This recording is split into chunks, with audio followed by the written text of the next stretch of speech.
Once upon a time, in the heart of the Whispering Woods, deep in the embrace of an ancient oak, lived a wise old owl named Athena. Her feathers were the color of moonlight, and her eyes twinkled with ancient secrets. Every night before sleep embraced the forest, Athena would gather the woodland creatures. Tonight was no different. A family of field mice snuggled close. A grumpy badger shifted his bulk, and a family of rabbits, including a young bunny named Rico, hopped excitedly.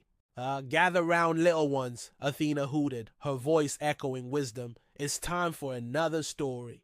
A collective sigh of anticipation rippled through the clearing. Athena loved her nightly stories, weaving tales that made the moon seem closer and the stars more bright.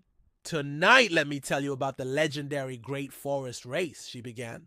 Her eyes glistened with the joy of storytelling. Long ago, deep in the heart of these very woods, an annual event known as the Great Forest Race was held. Animals from across the land participated, each showcasing their unique skills: the swiftness of a fox, the strength of a bear, the soaring flight of an eagle. Among them, a young rabbit named Ferdinand, whose fur was the color of dandelion fluff, always dreamed of winning the race. I want to feel the wind in my ears and the ground thundering beneath my feet as I cross the finish line first, he would say with shining eyes. His mother, a rabbit with fur as gray as a stormy sky, would nuzzle him. Don't worry, Ferdy, your time will come. One day, Athena announced, today is the day of the Great Forest Race. May the best and most spirited competitor win. Rocco's heart pounded like a drum solo. He looked at his mother, his eyes wide with excitement. She smiled, her gray fur glowing in the morning light. Go on, Rocco. Show them what you can do. Rocco took a deep breath, savoring the moment. It was his time to shine. As the sun peeked over the tall trees, casting golden rays on the forest floor, the race began. Animals from near and far raced through the woods, each determined to win. Rocco, with his white fur flashing like a beacon, sped ahead, leaving a trail of dust in his wake. He was so focused on winning, though, that he didn't notice the dark clouds gathering overhead. Rocco, look out! Shouted a squirrel from above. But Rocco couldn't hear him over the pounding of his own feet. Suddenly, the sky opened up and heavy raindrops began to pour. Rocco, soaked to the bone, stumbled on. He was tired and his fur was heavy with water. All he could think about was crossing the finish line. Meanwhile, back at the cozy burrow, Rocco's sister, Rosie, watched the storm clouds roll in. She had stayed behind, unable to run as fast as Rocco. She was worried about her brother. Oh, Rocco, please be careful, she whispered to the wind. Little did she know that the storm had taken a turn for the worse. As the rain intensified, a bolt of lightning struck the tall oak tree where Athena the owl had perched to watch the race. Startled by the loud crack, Athena took flight, heading towards her friend Benny the badger's burrow. Come quickly, Benny, she hooted urgently. The storm has become dangerous. Back on the course, Rocco was struggling. The rain had turned the path into a muddy mess, and he was exhausted. Just when he thought it couldn't get worse, the ground beneath him gave way, and he found himself sliding down a muddy hill. Disheartened, he lay on the ground, wondering if the race was over for him. Deep in Benny's burrow, Athena and Benny listened intently to the sound of rushing water. We must help the racers, said Benny, his gruff voice filled with concern. Together, they brainstormed a plan, their determination growing with each passing moment. As the storm raged on, Athena flew back to the racecourse. Spotting Rocco lying on the muddy ground, she swooped down beside him. Little one, it's time to go home, she said gently. Rocco looked up at her, his eyes filled with disappointment. But Athena, I wanted to win the race. Athena understood his feelings, but the safety of the racers was more important. Your time will come, Rocco, but right now the storm is too dangerous. We must go home.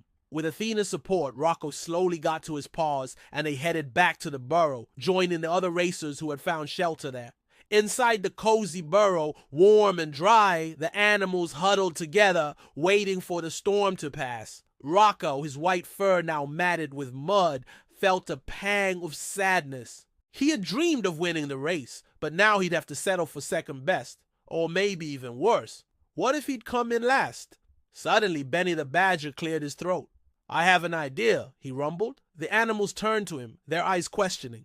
Why don't we hold the race again tomorrow, he suggested. With the weather cleared, We can continue and see who truly deserves to be called the fastest in the forest. His idea was met with enthusiastic cheers. The animals were excited to have another chance, especially Rocco. He knew he had to improve his strategy if he wanted to win.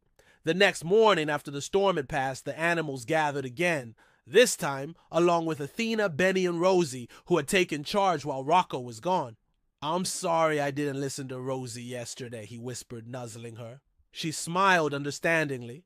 "It's okay, Rocco. We all make mistakes. The important thing is to learn from them." Taking a deep breath, Rocco hopped to the starting line with renewed determination. The race started and Rocco sped ahead, determined to win. But this time, instead of just focusing on speed, he noticed the changing terrain, the muddy patches, the fallen branches. He carefully maneuvered around the obstacles, conserving his energy. Meanwhile, Rosie, who had decided to participate in the race too, used her knowledge of the forest paths to navigate the course swiftly. She wasn't as fast as Rocco, but she was quick and nimble. As the race continued, Rocco realized that winning wasn't just about being the fastest. It was about being prepared, observant, and adaptable, qualities that Rosie had in abundance. Watching from the sidelines, Athena nodded approvingly. "She's doing wonderfully," she hooted to Benny. "Just look at her determination." Finally, the race came down to a final sprint.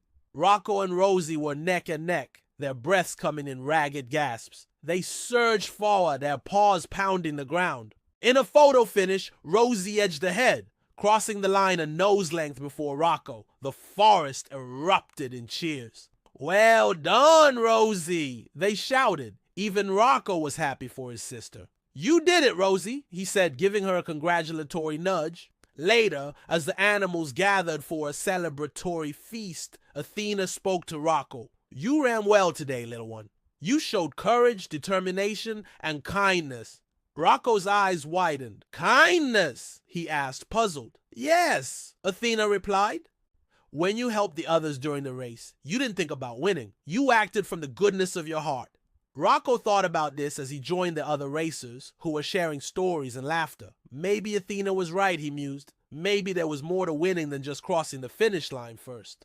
As the sun dipped below the horizon, painting the sky in hues of orange and purple, Rocco looked up at the stars. The Great Forest Race might not have gone exactly as he'd planned, but he'd learned something much more valuable. True victory wasn't just about speed or strength, but about kindness, compassion, and the courage to face challenges head on.